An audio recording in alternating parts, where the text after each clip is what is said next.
When I moved to the city, I thought I had finally escaped the noise of my small hometown and the constant demands of my family.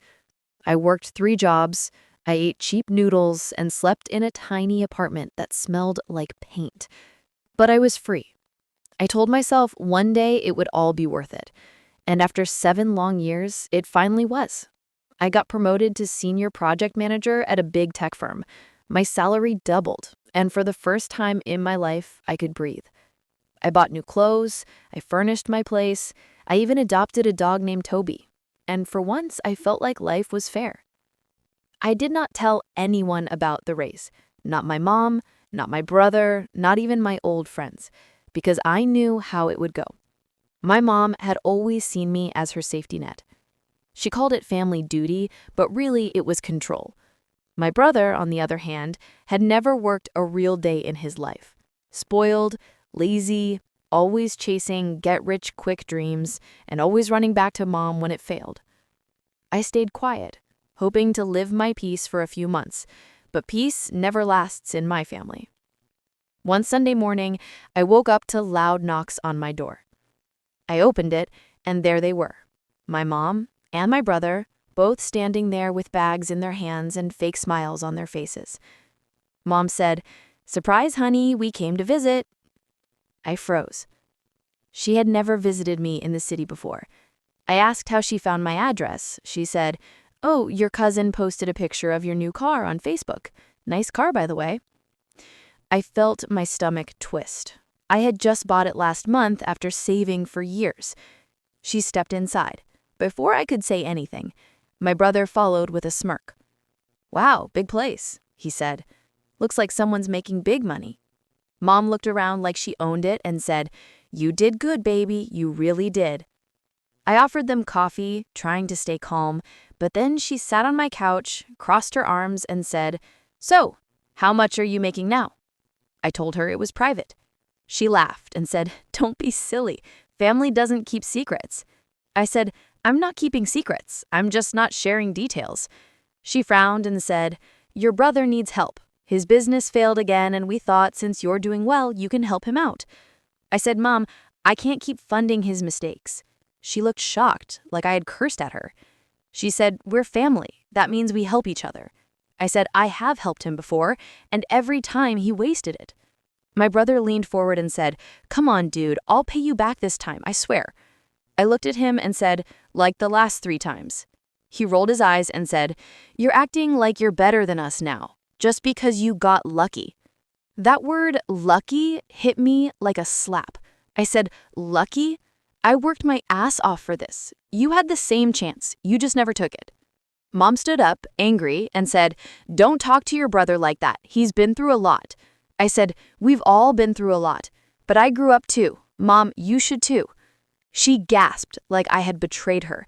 Then she said, "Fine. If you want to be selfish, keep your money. But remember who raised you, who fed you, who gave you everything." I said, "You raised me to survive, not to be your ATM." She walked to the door, grabbed her back, and said, "You'll regret this when you're alone, and no one cares about you." They left, slamming the door behind them. I stood there shaking, half angry, half heartbroken. I thought that was the end of it, but I was wrong. 3 days later, I came home from work and found my door unlocked. My living room was a mess, my laptop gone, my safe open. I panicked. I called the police. They came and found no sign of forced entry. Whoever did it had a key. I called my landlord and he said my mom had picked up a spare last month, claiming she needed to water my plants while I was away. My heart sank. I called her, but she didn't answer. I called my brother, no answer. Then a message popped up from Mom. It said, "Don't be mad, we just took what belongs to the family." I froze. I went to the bank. My savings account was almost empty. They had transferred everything using my old shared account info from years ago. I couldn't breathe. I went to the police, but they said since it was family and I had shared accounts, it would take time. I sat in my car, shaking, feeling like the ground under me had disappeared.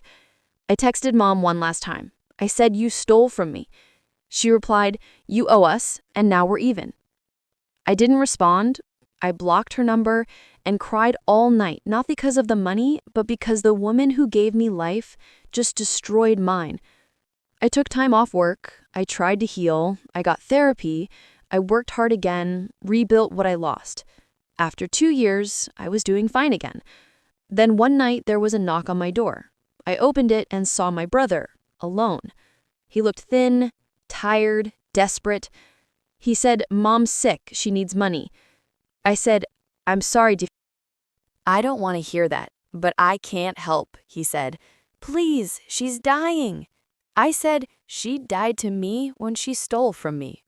He looked like he wanted to argue, but then tears came out of his eyes. He said, "I didn't know she would go that far. She made me do it. She said it was just a loan." I said, "It doesn't matter. You both made your choice." He said, "I'm sorry." I said, "I hope you mean it." He nodded and left. The next morning, I got a call from a number I didn't recognize. It was a nurse. She said, "Your mother passed away last night." My chest tightened. I didn't know how to feel. She said, "She left a letter for you at the hospital." I went to pick it up. It was short and messy, written in her shaky handwriting.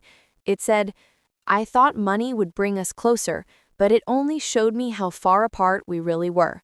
I'm sorry I took from you. I just didn't know how to ask for love." I cried for hours that day. I didn't go to her funeral. I couldn't.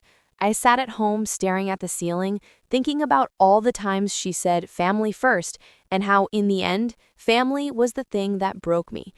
Months later, my brother texted me again, saying he wanted to start over. I said, "I hope you do, but without my help." He said, "I understand, I'm sorry," again. I forgave him, not because he deserved it, but because I needed peace. I still wake up sometimes hearing that knock on my door, remembering her voice saying, "You owe us." But now I know I don't owe anyone anything, except myself. I visit her grave once a year. I bring flowers. I stand there in silence and whisper, "I hope you found peace, Mom," because I finally did.